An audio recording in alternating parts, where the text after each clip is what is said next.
satu-satunya. Kamulah satu-satunya.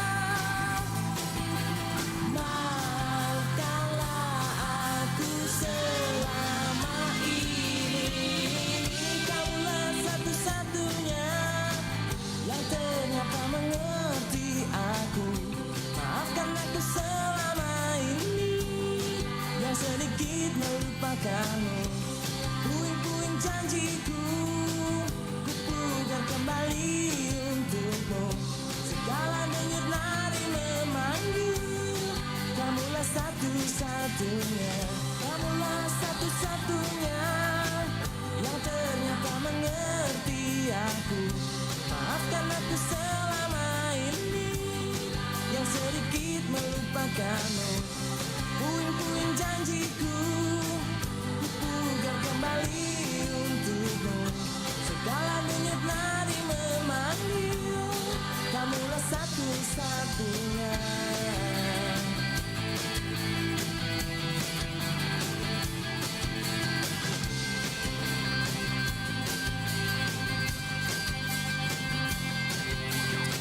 Check that.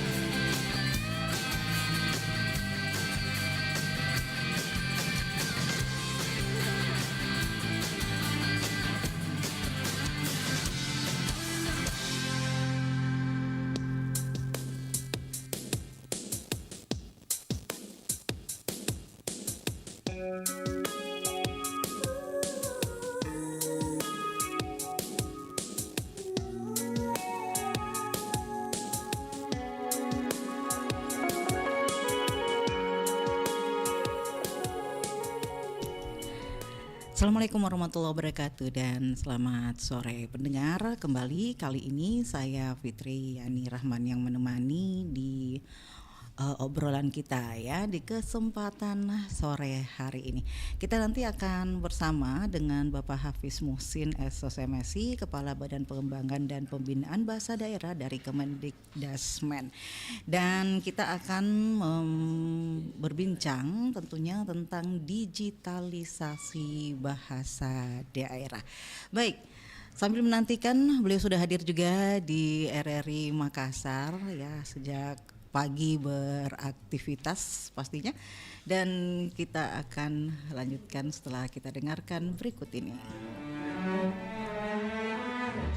Kota Makassar disebut dengan kota ujung pandang. Gimana sejarahnya ya? Mungkin sebagian dari kamu sedikit bingung perbedaan kota Makassar dan ujung pandang. Kota yang terkenal akan kulinernya ini memang menyimpan sejarah tentang pergantian nama dari Makassar menjadi ujung pandang dan menjadi Makassar kembali. Nama Makassar sendiri sempat diganti menjadi Ujung Pandang di masa pemerintahan Orde Baru, tepatnya pada 31 Agustus 1971. Meski begitu, sebutan Ujung Pandang sudah dikenal sejak tahun 1950-an. Saat itu, pemerintah menganggap Makassar terlalu identik dengan satu suku saja. Padahal, Makassar telah menjadi kota dengan wilayah multibudaya, namun Ujung Pandang dipilih karena berasal dari salah satu kampung di kota tersebut. Nama ini berasal dari sebuah benteng yang juga bernama Ujung Pandang, yang didirikan di masa Raja Goa bernama Tuni Palangga pada tahun 1545. Nama kota Ujung Pandang diresmikan pemakaiannya pada tanggal 14 September 1971 berdasarkan Peraturan Pemerintah Republik Indonesia Nomor 51 Tahun 1971. Di masa reformasi, masyarakat Ujung Pandang ingin kembali memakai nama Makassar yang dianggap lebih mewakili sejarah dan budaya kota tersebut. Di bawah naungan Presiden B.J. Habibie yang asli Sulawesi Selatan, nama Makassar kembali digunakan. Pergantian nama ini pun didukung oleh masyarakat serta DPRD setempat. 13 Oktober, berdasarkan Peraturan Pemerintah Nomor 86 Tahun 1999, nama Ujung Pandang dikembalikan menjadi Kota Makassar. Baik, kembali lagi kita berbincang nanti tentunya bersama dengan Bapak Hafiz Muhsin Esos MSI tentang digitalisasi bahasa daerah. Dan telah hadir di studio saat ini. Assalamualaikum Pak. Assalamualaikum Pak Hafiz. Waalaikumsalam. Iya. Bu Ini Fitri.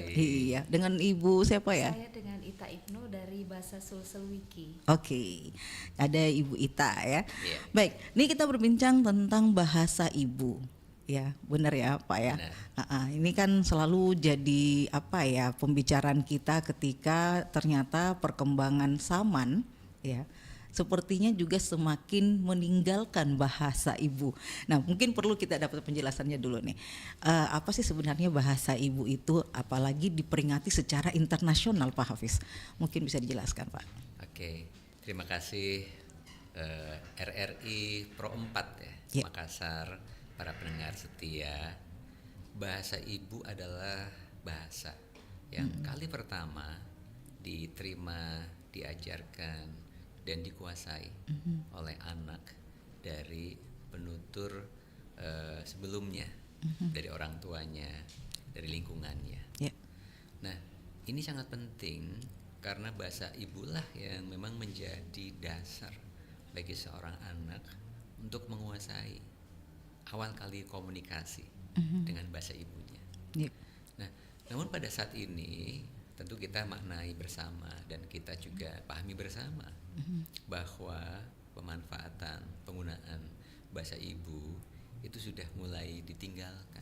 Iya, mulai tergerus Pak ya. Betul, terutama di kalangan generasi muda ya. Nah, ini saya kira yang menjadi salah satu latar belakang. Nah, sedangkan makna peringatan Hari Bahasa Ibu Nasional tentu ini menjadi makna yang positif ya, yang penting Iya. agar kita memiliki sebuah momentum untuk melakukan sebuah refleksi. Bagaimana kondisi bahasa ibu kita saat ini? Iya. Sehingga pada tanggal 21 Februari ya, ditetapkan oleh UNESCO sebagai bahasa ibu internasional. Ini menjadi sebuah komitmen dunia ya. Iya. Komitmen bersama. Karena tidak hanya di Indonesia saja. Yang mengalami tergerus Betul, ini ya. betul. Ya. Kita tahu bersama bahwa Indonesia itu menjadi negara dengan bahasa daerah terbanyak kedua di dunia. Ya. Dengan 718 bahasa daerah di tahun 2019 Iya. di saat kajian vitalitas dan kemarin di dalam pemetaan bahasa itu ada 11 bahasa baru yang Muncul lagi. diidentifikasi, didokumentasi sehingga menjadi 729 bahasa